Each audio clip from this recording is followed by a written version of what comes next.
Eu cresci acreditando que minha vida era comum. Meu nome é Camila, tenho 22 anos, e sempre achei que era a filha caçula de Helena e Alberto, meus pais. Tinha uma irmã, Larissa, 15 anos mais velha do que eu, aquela que todos diziam ser a ovelha negra da família. Na infância, eu não entendia o motivo de tanta diferença de tratamento. Enquanto eu era a menina das atenções, a filha caçula, protegida e cuidada, Larissa era alvo constante de críticas. Lembro de ouvir minha avó, que na época ainda era viva, dizendo que Larissa tinha dado muito trabalho na juventude. Mas ninguém explicava direito o que havia acontecido. Mesmo assim, eu adorava minha irmã. Para mim, ela era como uma segunda mãe. Quando eu caía e ralava o joelho, era Larissa quem me pegava no colo e assoprava o machucado. Quando eu chorava de medo de trovões, era para o quarto dela que eu corria, e não para o de Helena. E Larissa me recebia sempre, me abraçava, cantava baixinho músicas antigas que nunca ouvi minha mãe cantar. Com o passar dos anos, percebi que havia algo de diferente no olhar dela. Não era um simples olhar de irmã mais velha, era algo mais profundo, como se carregasse uma responsabilidade enorme sobre mim. Quando eu fazia aniversário, ela era mais animada, comprava os presentes mais caros, mesmo sem ter dinheiro sobrando. Quando eu adoecia, passava noites ao meu lado, trocando compressas e me ninando. Helena, minha mãe, tinha um jeito mais duro. Era rígida, cheia de regras, às vezes parecia mais preocupada com a imagem da família do que com o meu bem-estar. Eu cresci achando normal esse contraste, uma mãe rígida e uma irmã carinhosa. Nunca desconfiei de nada. Agora, olhando para trás, entendo que havia sinais. Muitas vezes, parentes faziam comentários estranhos, coisas como: "Essa menina puxou muito a Larissa." E minha mãe cortava a conversa rapidamente, mudando de assunto. Eu achava que era apenas coincidência. Eu nunca imaginei que na verdade havia uma história escondida por trás de cada silêncio, de cada olhar estranho, de cada comentário interrompido. O segredo veio à tona numa noite que parecia ser comum. Era aniversário do meu tio Rogério, irmão de Helena. A festa aconteceu no sítio dele, como sempre. Família reunida, comida farta, música alta e, claro, bebida em excesso. Rogério nunca soube beber com limites. Naquela noite, depois de várias doses de cachaça, ele começou a falar demais. Primeiro criticou a política, depois brigou com o irmão mais novo, e em seguida começou a bater boca com Larissa. Eu estava na varanda conversando com meus primos, quando ouvi os gritos. "Você não tem moral para falar nada, Larissa. Você sempre foi a vergonha dessa família." Berrou Rogério com o rosto vermelho de raiva. Larissa tentava ignorar, mas ele insistia. Helena se levantou tentando acalmar os ânimos, mas não deu tempo. Rogério avançou mais. "Quem você pensa que é para dar opinião? Você engravidou aos 18 anos, trouxe uma criança pro mundo, e quem teve que criar foi a mamãe. Todo mundo aqui finge que a Camila é filha da Helena, mas a verdade é que ela é sua filha." O silêncio foi imediato. O som da música pareceu desaparecer.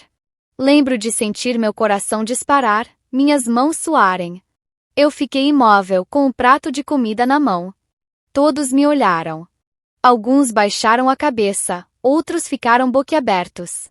Larissa começou a chorar, Helena correu para cima de Rogério e gritou: "Cala a boca! Você não sabe o que está dizendo." Mas era tarde demais. As palavras já tinham sido ditas. Eu olhei para Larissa, e os olhos dela não negaram nada. Foi como se, pela primeira vez, eu enxergasse a verdade escondida dentro dela.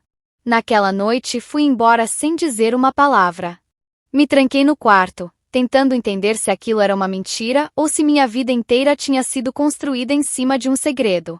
Nos dias seguintes, eu não conseguia pensar em outra coisa. Lembrava de cada detalhe da minha infância. As noites em que Larissa ficava comigo quando eu tinha febre. As vezes em que Helena parecia distante, deixando os cuidados para a irmã. As fotos antigas, em muitas delas eu estava no colo de Larissa, e não no de Helena. Procurei álbuns de família e comecei a reparar em coisas que nunca tinha notado. Nos primeiros anos da minha vida, quase não havia fotos minhas com Helena. Quem aparecia comigo era Larissa, sempre sorrindo, sempre com o olhar brilhando de orgulho. Um dia, criei coragem e perguntei diretamente a Helena: Mãe, o que o tio disse é verdade? Ela gelou. Parou o que estava fazendo, ficou me olhando em silêncio por alguns segundos e respondeu: Não dê ouvidos a bêbados, Camila. Rogério sempre fala demais. Mas a voz dela tremia. Os olhos não me encaravam de verdade. Eu sabia que tinha algo ali. A partir daquele momento comecei a evitar minha mãe. Mas não conseguia evitar Larissa. Só que estar perto dela doía. Eu queria respostas, mas tinha medo de ouvi-las. O confronto inevitável aconteceu numa tarde chuvosa. Entrei no quarto de Larissa sem bater. Ela estava sentada na cama, com uma caixa de fotos no colo. Quando me viu, tentou esconder, mas eu já tinha visto. Eram fotos minhas, bebê no colo dela. Me fala a verdade, Larissa. Minha voz saiu trêmula. Você é minha mãe? Ela não respondeu de imediato. Chorou. Chorou como eu nunca tinha visto. Então finalmente disse: Sim, Camila. Eu sou sua mãe. Senti como se o mundo tivesse desabado. Meu coração batia forte, minhas pernas tremiam. Ela começou a contar tudo. Eu tinha 18 anos quando engravidei. O pai era um homem mais velho que me prometeu amor eterno, mas quando soube da gravidez, desapareceu. Eu fiquei desesperada. Meus pais não aceitaram, disseram que eu tinha acabado com a reputação da família. Foi então que mamãe decidiu assumir você como filha dela. Eu aceitei porque não tinha escolha. Eu era uma menina sem rumo, sem condições de criar um bebê. Eu chorei. Senti raiva, tristeza, confusão. E você me deixou crescer achando que era minha irmã? Eu achava que estava fazendo o melhor para você. Eu sempre estive por perto, cuidando de você, amando você. Só não podia ser sua mãe aos olhos do mundo. O choque foi devastador. Nada fazia mais sentido. Depois da revelação, a convivência virou um inferno. Eu não conseguia olhar para Helena sem sentir rancor. Como ela pôde me enganar por tanto tempo? Como pôde roubar a minha identidade?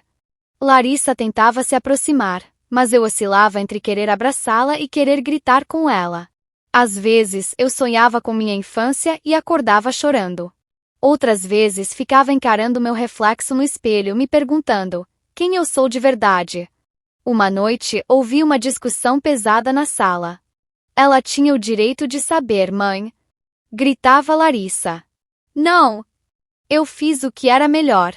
Você era imatura, irresponsável. Se não fosse por mim, Camila teria crescido sem nada. Retrucou Helena. Desci as escadas correndo e explodi. Vocês duas decidiram a minha vida sem me perguntar nada. Vocês mentiram para mim durante 22 anos. Eu não sou boneca de vocês. O silêncio que se seguiu foi ensurdecedor. Elas me olharam, ambas chorando, mas nenhuma teve coragem de responder.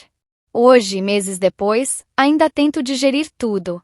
Continuo morando com elas, mas a relação nunca mais foi a mesma.